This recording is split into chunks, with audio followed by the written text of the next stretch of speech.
মিয়ানমারের আদমশুমারির ফলাফল প্রকাশ করল দেশটির ক্ষমতাসীন জান্তা। প্রকাশিত অস্থায়ী ফলাফলে দেখা গেছে, দক্ষিণ পূর্ব এশিয়ার দেশটিতে বর্তমান জনসংখ্যা 5,13,00,000। অক্টোবরে হওয়া আদমশুমারি অনুযায়ী এ ফলাফল 10 বছর আগের সংখ্যা থেকে কিছুটা কম।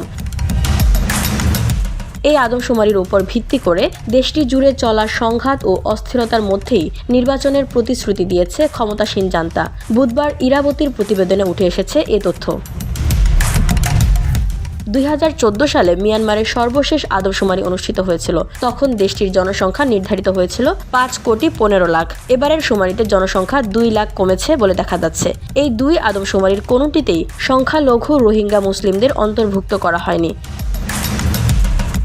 আদমশুমারির প্রতিবেদনে বলা হয়েছে, জনসংখ্যার যে হিসাব পাওয়া গেছে তার মধ্যে 3,22,00,000 মানুষ আদমশুমারির গণনার মাধ্যমে নথিবদ্ধ হয়েছেন। তবে নিরাপত্তা ও পরিবহনজনিত সমস্যার কারণে অগম্য এলাকাগুলোর বিভিন্ন তথ্য ও উপাত্ত ব্যবহার করে বাকি 1,91,00,000 মানুষের সংখ্যাটি হিসাব করা হয়েছে।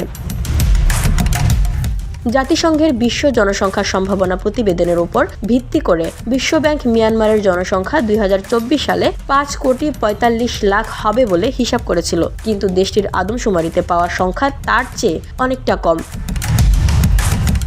বিশ্বব্যাংকের হিসাবে 2014 সালে দেশটির জনসংখ্যা 5,07,00,000 ছিল। চলতি বছর দেশটিতে জাতীয় নির্বাচন অনুষ্ঠানের পরিকল্পনা করেছে জান্তা সরকার। এই নির্বাচনের ভোটার তালিকা তৈরি করতে আদমশুমারির তথ্য ব্যবহার করা হবে।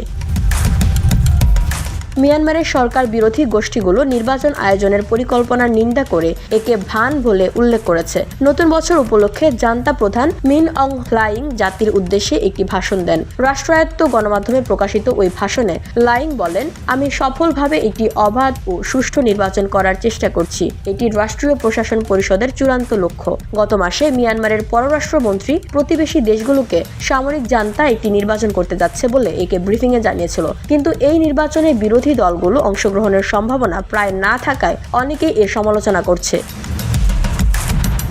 2021 সালের ফেব্রুয়ারিতে মিয়ানমারের সামরিক বাহিনী নির্বাচিত বেসামরিক সরকারকে উৎখাত করে ক্ষমতা দখলের পর থেকেই দেশটিতে অস্থিরতা বিরাজ করছে।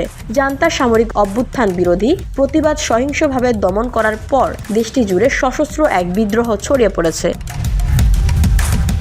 VOD Bangla news desk.